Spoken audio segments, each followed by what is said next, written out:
Out with the old and in with the new. Hey folks, it's been a while since we've been in the brewery. I don't look my most fashionable, but I did a long walk today in Suwon.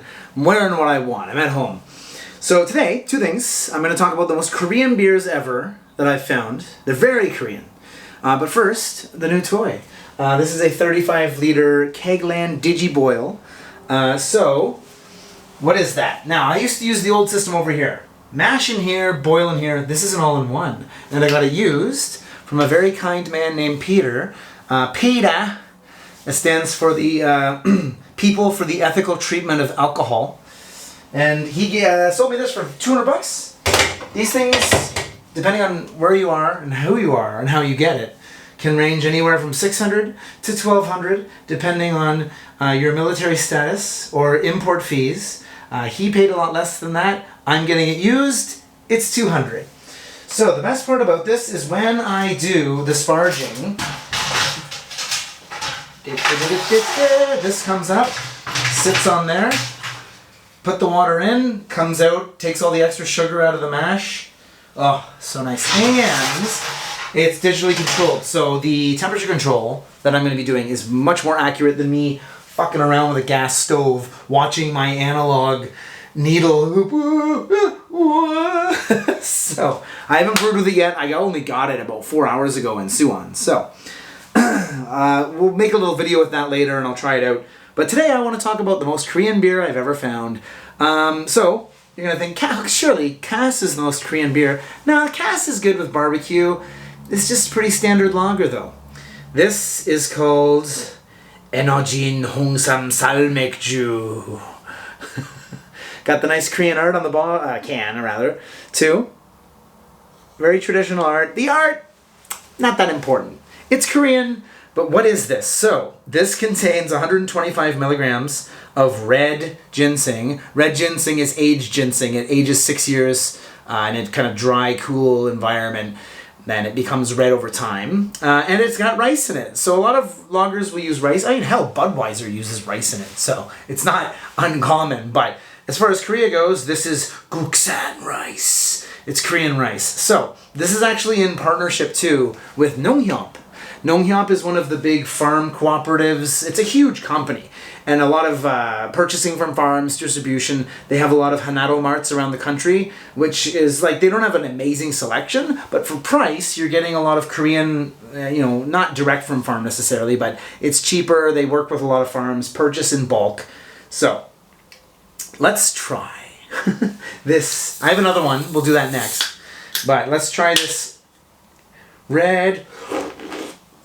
Well, I guess that's my first taste. But it was mostly foam. So yeah, pretty standard color. I mean, red ginseng, you think it'll be more like an amber, but there's only 125 milligrams of red ginseng in here, so not that much. Yeah, it's a shade. It's a shade darker than your average Cass or Terra lager. A slight gold to it, but it's certainly by no means any sort of color past gold. Yeah.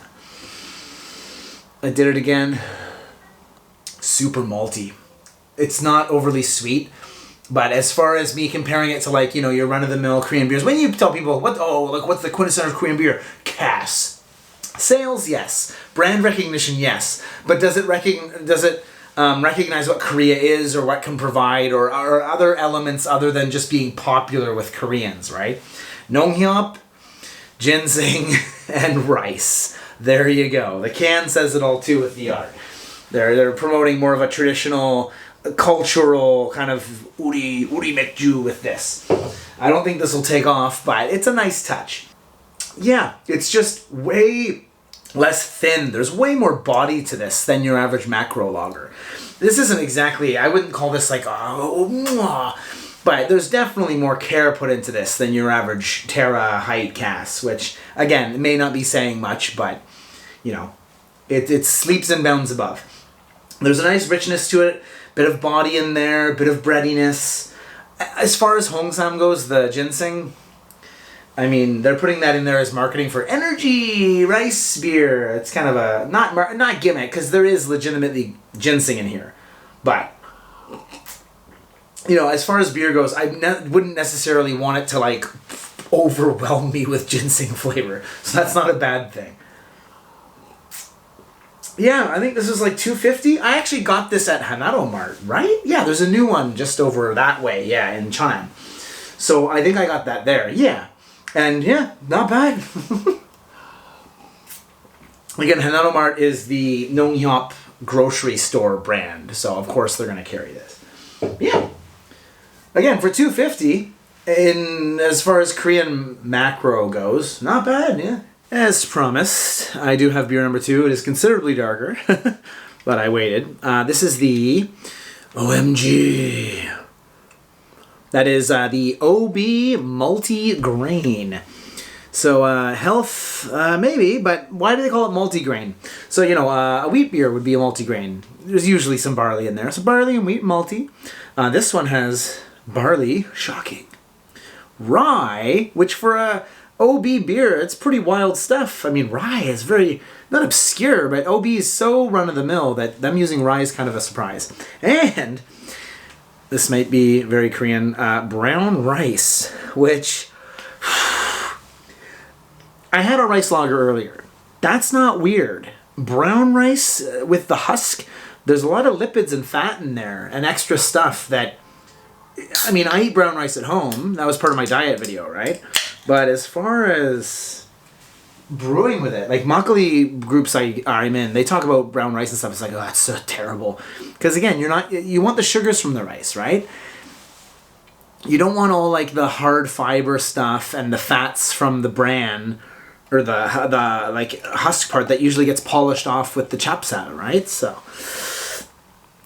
that's a little darker, but it could just be the fact that it's dark outside. Pretty damn clear, though. Oh, yeah. It's your boy. Wow. It actually smells like a triple. There's like a pretty strong banana in there. Yeah. As far as the, I love it, it's like Honhap Gokmul, and then it says Hyunmi Bori Homil. So they're together as kind of like a package as far as the multi-grain goes.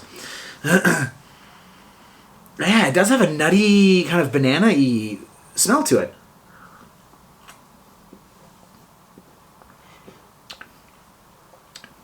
Very caramelly and ambery, but the body's thin. God, this reminds me of the amber extract that I made. The body's quite thin. Yeah, and that's because on the ingredients they use, yeah, it's kind of like Phyllite style. Jonbun, which is like malt extract. And then it's Russia, Serbia, and Hungary. Yeah, that's where the starch extract, malt extract's from. And then they add bori, which is just barley, which is from Australia. And then they add the malted barley next, which is, oh, okay. It's Korean. It's Gunsan malt. And then British. Yeah. So that is why that body's so light. You're not getting all the nice richness from malted barley first. You're getting, you know, malt extract, starch stuff, and then just regular barley, and then malted barley. So again, body thin, but it does have like a nice kind of nutty banana, like wit to it. Like, not cloves, but the banana that you get from like a wit. As far as preferences, the other one's pretty easy to drink, and it's not bad. This one has a bit more interesting flavor, but knowing that it's like Phyllite-esque, and that just, again, the body is so lacking in this. So, but yeah, it is interesting. There is like a peanut butter and banana sandwichness to it. Yeah, bizarre. Do they fake that? Like, Chonyeon Hyangryeo. Mixed agents, propylene glycol, liquor, synthetic flavor, purified water. Ooh, synthetic flavor. Once you throw that in there, who fucking knows? And it's never high on the list. Oh, it's towards the end. Why? Every synthetic flavor, every artificial flavor is going to be towards the end. They're so potent, you don't need that much. Yeah. Like, it would never occur to me to make a beer with rye and, what is it? Brown rice. Now, I've never done that, but that peanut butter and banana sandwich coming through, and then it advertises on the can, ooh, flavorful nutty taste. What does it say? Yeah, exactly that, flavorful nutty taste. I cannot bring myself to trust that that's any sort of brewing whiz eking that out of the ingredients that they're using. You can get the banana out a bit with some yeast, but propylene glycol, synthetic, ooh. So if I had to pick one, I'm going to give it to the first one. It's much purer. It's much more like a standard beer. It wasn't amazing. Much closer to a standard beer than this is. This is a bit of a nightmare in the recipe department, so... Until next time, when I start to play with this thing, keep drinking, keep smiling, and I'll see you again.